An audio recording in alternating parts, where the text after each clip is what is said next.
Porque eu afirmo que se a justiça de vocês não exceder em muito a dos escribas e fariseus, jamais entrarão no reino dos céus. Mateus capítulo 5, versículo 20.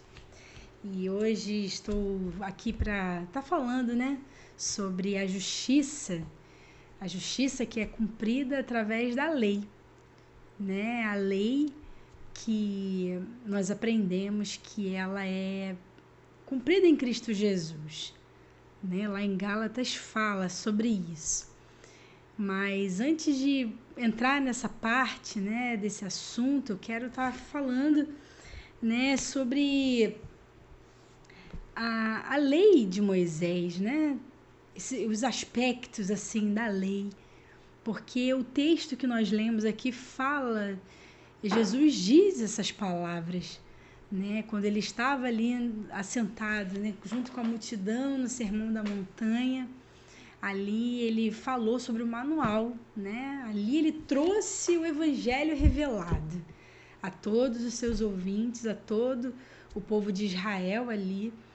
E é o manual para todos os filhos de Deus, O evangelho ali, ele falou em 3 capítulos, Capítulo 5, 6 e 7.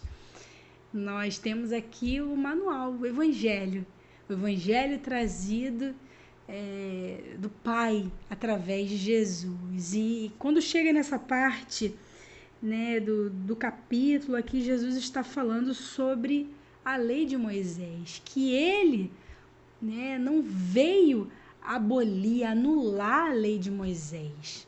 E Jesus até disse, que nenhum tio, nenhum jota, a letrinha hebraica, ela não seria omitida da lei até que tudo seja cumprido, enquanto houvesse céus e terra.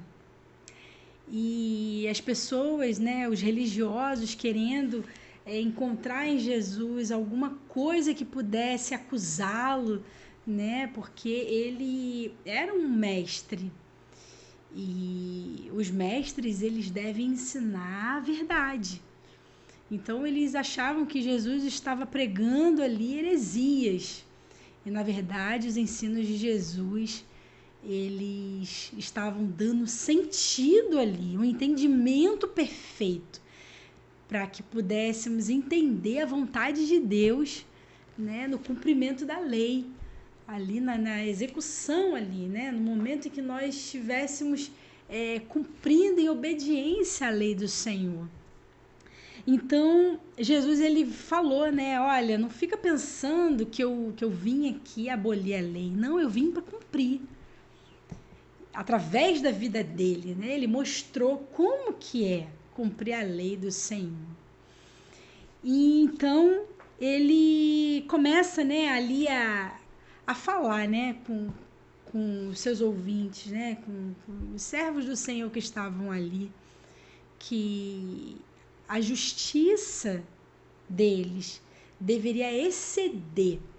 Ou seja, as pessoas ali deveriam ser mais fiéis em cumprir a vontade do Senhor, em obediência aos mandamentos de Deus, do que os escribas e os fariseus. E qual era a justiça, dos escribas e dos fariseus? Nós sabemos que os escribas eram os mestres da lei, aqueles que escreviam a lei. E os fariseus eram aqueles que ensinavam. Era um grupo, uma seita, chamada de seita religiosa que ensinava ali rigorosamente, aos judeus a lei de Moisés. E Jesus, ele não pertencia a essa seita, ele era da seita dos nazarenos. Mas como esse grupo, de judeus, eles eram muito rigorosos e eles levavam tudo ao pé da letra. O entendimento deles em relação à lei era ao pé da letra. Então, Jesus, ele veio ali tirar, da cabeça deles ali, pelo menos a tentativa, de Cristo, de que a lei, ela vai muito mais, o cumprimento da lei vai muito mais do que você não matar, né? Tirar a vida de alguém com as suas próprias mãos. Jesus estava dizendo que se você, né, se irar contra o seu irmão, você odiar dentro do seu coração, ali você já é um assassino.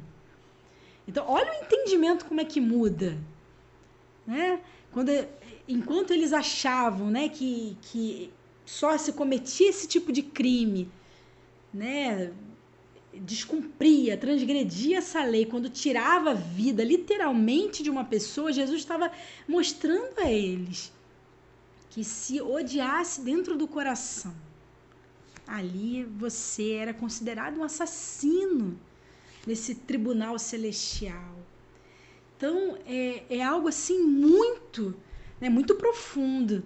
Então, Jesus estava dizendo, olha, vocês precisam ser mais fiéis do que eles, porque eles cumprem ao pé da letra, mas vocês vão além disso.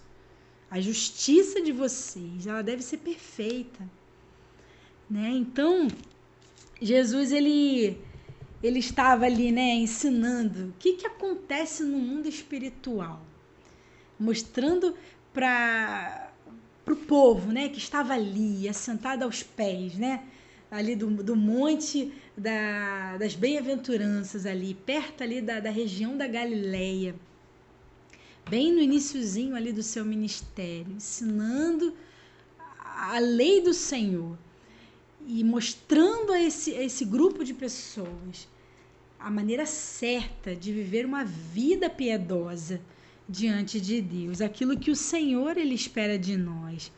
Então ali ele começa a trazer vários aspectos da lei, né? Sobre o divórcio, era muito comum a prática do divórcio naquele tempo, por qualquer coisa.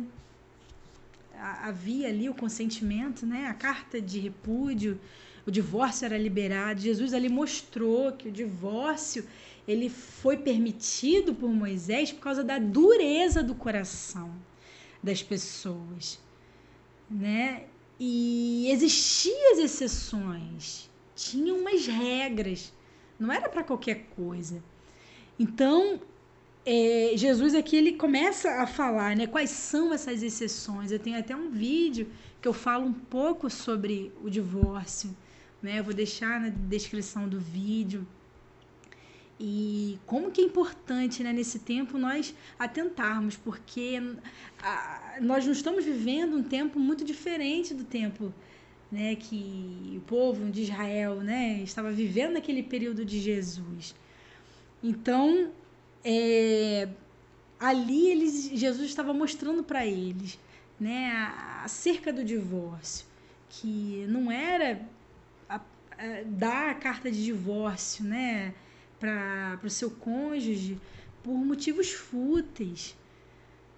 E era necessário, né? E dentro da comunidade cristã, quando começou a regulamentar ali, né, a doutrina, os mandamentos do Senhor através dos apóstolos, e principalmente por meio de Paulo, ali houve uma determinação de que o divórcio, né, não era para acontecer, né? Quando uma pessoa é cristã e o seu marido, que é ímpio, ele quer continuar casado.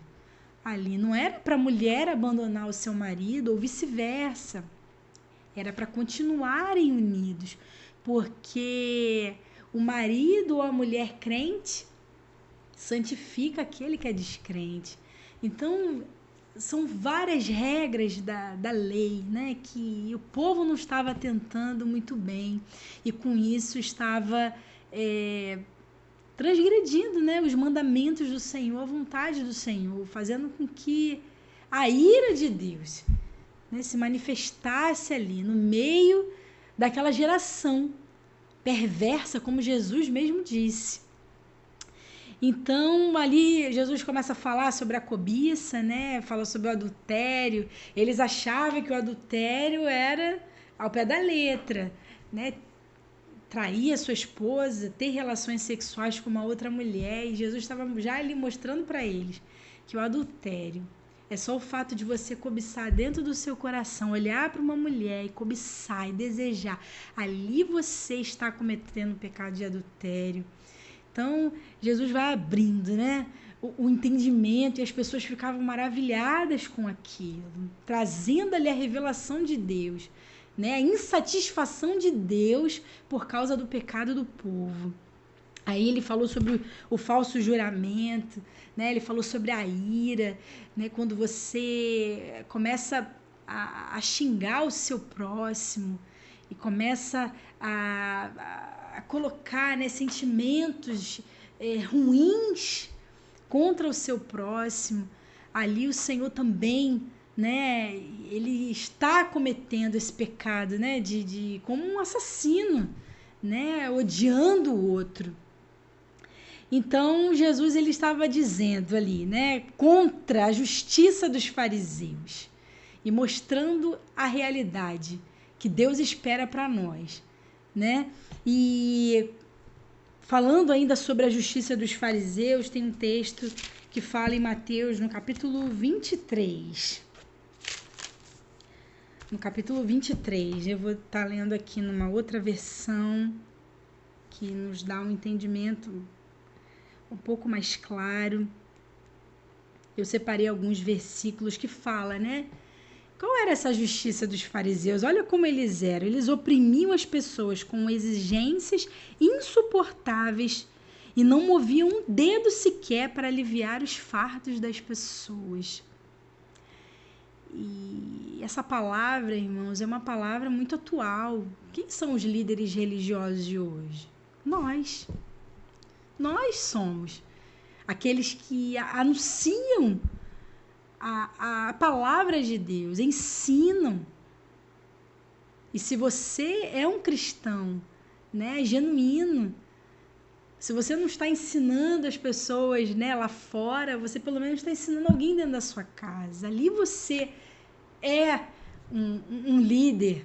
Então essa palavra não se restringe, né, apenas aos pastores, aos apóstolos, aos mestres, aos evangelistas, aqueles que são, né, que estão em cargos de liderança na igreja, não, mas é qualquer cristão que não está observando ali os mandamentos do Senhor. E é uma palavra bastante dura, que deve trazer um confronto para nós. Então Jesus diz aqui, tudo que fazem é para se exibir. Essa é a justiça dos fariseus, que o Senhor estava condenando aqui. Usam nos braços filactérios mais largos que de costume vestem mantos com franjas mais largas. Gostam de sentar-se à cabeceira da mesa nos banquetes e de ocupar os lugares de honra nas sinagogas. Será que nós somos assim? Né? Tudo que fazemos é para exibir a nossa espiritualidade. Será que esse é o verdadeiro motivo, né, de queremos fazer algo para Deus? Gostam de receber saudações respeitosas enquanto andam pelas praças e de ser chamados de mestres. Será que existe esse tipo de vaidade dentro do nosso coração? Aí mais adiante, que aflição os espera? Jesus está dizendo isso. Mestres da lei, fariseus, hipócritas, fecham a porta do reino dos céus na cara das pessoas. Vocês mesmos não entram e não permitem que os outros entrem. Que aflição os espera? Tomam posse dos bens das viúvas de maneira desonesta e depois de dar a impressão de piedade, fazem longas orações em público. Por causa disso, serão duramente castigados. Atravessam terra e mar para converter alguém e depois tornam essa pessoa um filho do inferno, 2 vezes piores do que vocês. Aí fala sobre algo que um versículo que eu separei aqui de uma maneira muito, muito forte, que fala: tenham cuidado de dar o dízimo da hortelã, do endro, do cominho, mas negligenciam os aspectos mais importantes da lei. Sabe quais são? 3. justiça, misericórdia e fé. Vocês deviam fazer essas coisas, mas sem descuidar das mais importantes.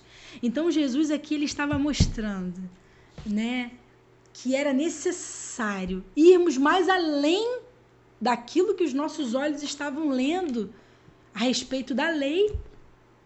A lei de Moisés, a lei que o Senhor trouxe através da vida de Moisés, deu, né, a Moisés. Então, quantas vezes, né, a religiosidade, ela tenta nos engessar e começamos a viver uma vida cristã completamente ali ao pé da letra e já não fazemos mais, né? Agimos mais com o amor. Porque toda lei se resume a apenas uma coisa, né? Amar a Deus sobre todas as coisas e ao próximo como a si mesmo. Então, Jesus estava querendo, né, que o seu povo ali, aqueles que estavam se convertendo, né, a ele como aquele que iria ajudá-los, né, justificá-los pela lei. Então, finalizando essa palavra, né, porque é uma palavra tão direta, só o fato de você ler esse capítulo, você é tão claro para nós a vontade de Deus, né? Como nós erramos porque nós não conhecemos os mandamentos de Deus, nós não conhecemos a verdade, negligenciamos o estudo da palavra de Deus, esse empenho em observar atentamente a vontade do Senhor. Lá em Gálatas, no capítulo 3, versículo 9, Gálatas, escrito pelo apóstolo Paulo, em Gálatas, no capítulo 3, fala: a lei é impotente para salvar, mas conduz a Cristo e a fé. Exatamente o que Jesus falou. Olha, eu não vim anular a lei, eu vim cumprir. E aqui está dizendo, a lei é impotente para salvar, mas ela conduz a Cristo e a fé, porque a lei aponta para Jesus. Jesus, o Filho de Deus, né, o Cordeiro perfeito, o sumo sacerdote, aquele que se ofereceu ali para fazer a expiação do nosso pecado, né, através do seu sangue, nós temos os nossos pecados apagados, somos libertos, né, da lei, desse ritual, né, e sem fim, e de uma obediência apenas pela letra, mas o sangue de Cristo, ele nos vivifica. Então, aqui em Gálatas 3, né, no versículo 9, diz assim, ó: de sorte que os que são da fé são benditos como o crente Abraão. Pois todos aqueles que são das obras da lei estão debaixo da maldição, porque escrito está: maldito todo aquele que não permanecer em todas as coisas que estão escritas no livro da lei para fazê-las. É evidente que pela lei ninguém será justificado diante de Deus, porque o justo viverá da fé. Ou seja, só podemos ser justificados pela lei através de Cristo. Então eu quero dizer para você, meu irmão, que está me ouvindo, né, nessa hora, você que tem empenhado talvez a sua vida a um conjunto de regras, né, regras sem fim. Talvez você esteja aí observando os mais dos 500, né? Se eu não me engano, são 613 mandamentos que tem, né, a lei de Moisés. E mesmo assim você não consegue cumpri-la 100%. Eu quero dizer que através do sangue de Jesus, através da vida de Jesus, nós somos justificados. Aquilo que a lei não conseguiu operar em nós, Jesus, ele conseguiu em nós. Então esse é o mistério de Deus, essa é a graça de Deus para nós. Então, por que vamos rejeitar tão grande salvação que nos é dada por meio do seu Filho Jesus? Então, eu quero, né, deixar você aí pensativo nessa palavra, que você possa refletir, que você possa receber Jesus como seu Senhor e Salvador, que você possa reconhecer que Ele é o Filho de Deus, que as escamas dos seus olhos caiam definitivamente por terra e você possa ver e confessar Jesus, sabe? E ver que somente por meio dele você vai conseguir a justificação da sua vida. E você não vai ser como os religiosos, né, daquela época e os religiosos de hoje, que Jesus chamou de hipócritas, que estavam ali tentando cumprir a lei apenas ao pé da letra, mas não estavam entendendo o sentido perfeito da lei. Só Jesus, ele pode te fazer isso, te fazer entender e viver uma vida verdadeiramente santa para Deus. Amém, queridos? Eu digo essas palavras, né, com carinho. Eu sei que muitas pessoas têm negado o Filho de Deus nesses últimos dias, têm voltado às práticas, né, do passado. Mas enquanto a vida há esperança, eu creio nisso. E que nesse dia, nessa hora que você está ouvindo essa palavra, você possa decidir dentro do seu coração como que você vai querer ser justificado diante do Senhor por si mesmo, que não vai levar a lugar algum, ou por Jesus. Amém? E até uma próxima reflexão, se Deus quiser.